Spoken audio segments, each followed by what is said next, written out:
بسم اللہ الرحمن الرحیم۔ ناظرین حضرات، ایک بار پھر سے آپ سب کا ہمارے چینل دینی معلومات اسٹوڈیو میں دل سے استقبال ہے۔ آج ہم آپ حضرات کو حضور نبی رحمت، حضور آقا کریم حضرت محمد مصطفیٰ صلی اللہ تعالیٰ علیہ وسلم کے چند معجزات بتانے جا رہے ہیں۔ آپ حضرات سے گزارش ہے کہ ہمارے ساتھ ویڈیو میں آخر تک بنے رہیے۔ تو چلو دوستو، ویڈیو کو شروع کرتے ہیں۔ حضرات محترم، حضور صلی اللہ تعالیٰ علیہ وسلم کے معجزات۔ حضرت ابو ہریرہ رضی اللہ تعالیٰ عنہ روایت کرتے ہیں کہ ایک مرتبہ ابو جہل نے ارادہ کیا کہ اگر وہ پیارے نبی صلی اللہ تعالیٰ علیہ وسلم کو سجدہ کرتے دیکھے گا تو پیارے نبی صلی اللہ تعالیٰ علیہ وسلم کی پیشانی کو رگڑ دے گا، یعنی سر کچل دے گا۔ ایک دن نبی کریم صلی اللہ تعالیٰ علیہ وسلم نماز پڑھ رہے تھے کہ ابو جہل پیارے آقا کریم صلی اللہ علیہ وسلم پر حملہ کرنے کی نیت سے آیا، لیکن جھجک کر پیچھے ہٹ گیا۔ لوگوں نے اس سے پوچھا کہ تجھے کیا ہو گیا؟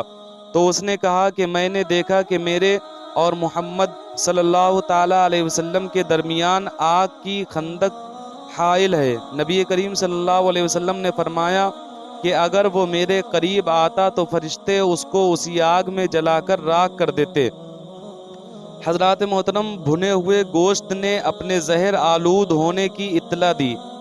حضرات، خیبر میں سلام بن مشکم یہودی کی بیوی زینب بنت الحارث نے بکری کی بھنی ہوئی ران میں زہر ملا کر حضور صلی اللہ تعالیٰ علیہ وسلم کی خدمت میں پیش کیا۔ نبی کریم صلی اللہ علیہ وسلم نے پہلا ہی لقمہ اٹھایا تھا کہ آپ نے اپنا ہاتھ روک لیا اور صحابہ کرام رضی اللہ تعالی عنہم اجمعین سے فرمایا کہ گوشت مت کھاؤ، کیونکہ اس نے مجھ سے کہا ہے کہ اس میں زہر ملایا گیا ہے۔ زینب یہودیہ کو بلا کر پوچھا گیا تو اس نے اپنے فعل بد کا اقرار کر لیا۔ صحیح مسلم شریف۔ حضرات محترم، خوفناک آواز سے دشمن بے ہوش ہو گئے۔ ایک مرتبہ چند مشرکوں نے رات کو بیک وقت حملہ کر کے حضور نبی کریم صلی اللہ تعالیٰ علیہ وسلم کو نعوذ باللہ قتل کرنے کا منصوبہ بنایا۔ جب وہ طے شدہ جگہ اور وقت پر حضور نبی کریم صلی اللہ علیہ وسلم کی طرف بڑھے تو ان کے کانوں میں ایک خوفناک آواز آئی جس کی دہشت سے سب دشمن بے ہوش ہو گئے۔ طبرانی ابو نعیم۔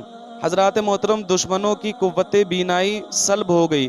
حضرات، ہجرت مدینہ کے موقع پر جس شب کو نبی اکرم صلی اللہ تعالیٰ علیہ وسلم نے ہجرت کا قصد کیا، کفار مکہ نے چاروں طرف سے کاشانہ اقدس کا محاصرہ کر رکھا تھا، یعنی آپ کے گھر مبارک کو گھیر رکھا تھا کہ جوں ہی حضور نبی کریم صلی اللہ تعالیٰ علیہ وسلم گھر سے نکلیں گے ان پر بیک وقت حملہ کر کے نعوذ باللہ انہیں ختم کر دیا جائے۔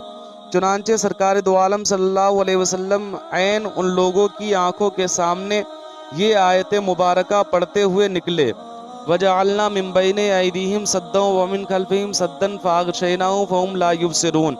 ترجمہ، اللہ تعالیٰ فرماتا ہے، اور ہم نے ایک آڑ ان کے سامنے کر دی اور ایک آڑ پیچھے کر دی، جس سے ہم نے ہر طرف سے ان کو پردوں سے گھیر دیا، سو وہ نہیں دیکھ سکتے۔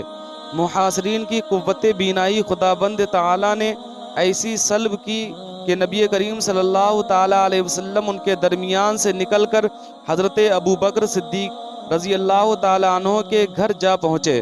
صحیح بخاری شریف۔ حضرات محترم، خدائے تعالیٰ نے دشمن کو بے بس کر دیا۔ ایک دفعہ ایک مشرک گھات لگا کر نبی کریم صلی اللہ علیہ وسلم کو نعوذ باللہ قتل کرنے کی نیت سے بیٹھا تھا کہ مسلمانوں نے اسے دیکھ لیا اور اسے پکڑ کر حضور اکرم صلی اللہ تعالیٰ علیہ وسلم کی خدمت میں لائے۔ حضور صلی اللہ تعالیٰ علیہ وسلم نے فرمایا کہ اس کو آزاد کر دو، اگر یہ مجھ کو قتل کرنا چاہتا بھی تو نہیں کر سکتا تھا، کیونکہ قدرت نے اس کو عاجز کر دیا تھا۔ صحیح مسلم شریف۔ حضرات محترم، ابو جہل کا ہاتھ ناکارہ ہو گیا۔ حضرت عبداللہ بن عباس سے مروی ہے کہ ایک مرتبہ حضور صلی اللہ تعالیٰ علیہ وسلم نماز ادا کر رہے تھے کہ ابو جہل نے حضور اکرم صلی اللہ تعالیٰ علیہ وسلم کو پتھر مارنے کا ارادہ کیا۔ جوں ہی ابو جہل نے ہاتھ میں پتھر اٹھایا، ابو جہل کا ہاتھ مفلوج ہو کر رہ گیا اور وہ دہشت زدہ ہو کر بھاگا۔ لوگوں نے ابو جہل سے بھاگنے اور پتھر نہ مار پانے کا سبب پوچھا تو ابو جہل نے کہا کہ محمد صلی اللہ تعالیٰ علیہ وسلم کے اس طرف ایک غیر معمولی گردن کا اور سر والا اونٹ مجھے کاٹنے کے لیے لپکا۔ رسول اکرم صلی اللہ تعالیٰ علیہ وسلم نے فرمایا کہ وہ حضرت جبرائیل علیہ السلام تھے، اگر ابو جہل میرے قریب آتا تو وہ اسے دبوچ لیتے۔ ابن اسحاق۔ حضرات محترم، زوجہ ابو لہب کی آنکھوں کے سامنے پردہ۔ حضرات، جب صورت تبت یدا ابی لہب نازل ہوئی تو حمالۃ الحطب زوجہ ابو لہب یعنی ابو لہب کی بیوی ایک پتھر لے کر نبی کریم صلی اللہ تعالیٰ علیہ وسلم کو مارنے کے لیے آئی۔ حضور نبی کریم صلی اللہ تعالیٰ علیہ وسلم اس وقت حضرت ابو بکر صدیق اکبر رضی اللہ تعالیٰ عنہ کے سامنے بیٹھے تھے۔ ام جمیل زوجہ ابو لہب کی آنکھوں پر اللہ تعالیٰ نے پردہ ڈال دیا اور اسے پیارے آقا کریم حضور اکرم صلی اللہ تعالیٰ علیہ وسلم نظر ہی نہ آئے۔ ام جمیل حضرت ابو بکر صدیق سے مخاطب ہو کر کہنے لگی کہ تمہارے محمد صاحب کہاں ہیں؟ میں نے سنا ہے کہ انہوں نے ہماری ہجوم کی ہے، اگر اس وقت وہ مجھے مل جاتے تو یہ پتھر ان کے منہ پر مارتی۔ یہ کہہ کر وہ وہاں سے چلی گئی۔ حضرات محترم، ابو لہب کا بیٹا شیر کے منہ سے حضور نبی کریم صلی اللہ تعالیٰ علیہ وسلم کی بیٹی ام کلثوم رضی اللہ تعالیٰ عنہا عقبہ بن ابو لہب کے نکاح میں تھیں۔ جب سورہ تبت یدا ابی لہب نازل ہوئی تو عتبہ نے اپنے والدین کے حکم سے حضرت ام کلثوم رضی اللہ تعالیٰ عنہ کو طلاق دے دی۔ عقبہ نے اسی پر اکتفا نہیں کیا بلکہ رسول کریم صلی اللہ علیہ وسلم کے خلاف ناشائستہ کلمات کہے اور دھمکیاں دیں۔ چنانچہ رسول کریم صلی اللہ علیہ وسلم نے ان کے لیے بد دعا کی، اللہم سلط علیہ کلبا من کلابک، الہی اس پر اپنے کتوں میں سے کوئی کتا اس پر مسلط کر۔ ابھی چند دن ہی گزرے تھے کہ عقبہ شام کو سفر پر گیا تو راستے میں رزقہ کے مقام پر وہ اپنے ساتھیوں کے ساتھ سویا ہوا تھا کہ شیر آیا اور اس کا منہ سونگھ کر شیر نے اسے پھاڑ ڈالا۔ حضرات محترم، اللہ تعالیٰ نے رسول کریم صلی اللہ تعالیٰ علیہ وسلم کی حفاظت کا خود ذمہ لیا۔ حضرات، نبی کریم صلی اللہ تعالیٰ علیہ وسلم مکہ سے ہجرت کر کے مدینہ منورہ تشریف لے آئے تھے، لیکن اس کے باوجود صحابہ اکرام رضی اللہ تعالیٰ عنہم اجمعین کو کفار کی طرف سے شرارت کا خدشہ تھا۔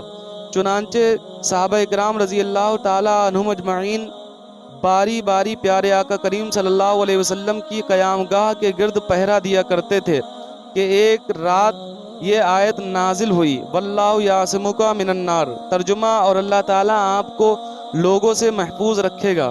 چنانچہ رسول کریم صلی اللہ علیہ وسلم نے اسی وقت اپنے خیمے سے باہر جھانکا اور بآواز بلند فرمایا، دوستو واپس جاؤ، اللہ تبارک و تعالیٰ نے خود میری حفاظت کا ذمہ لے لیا ہے۔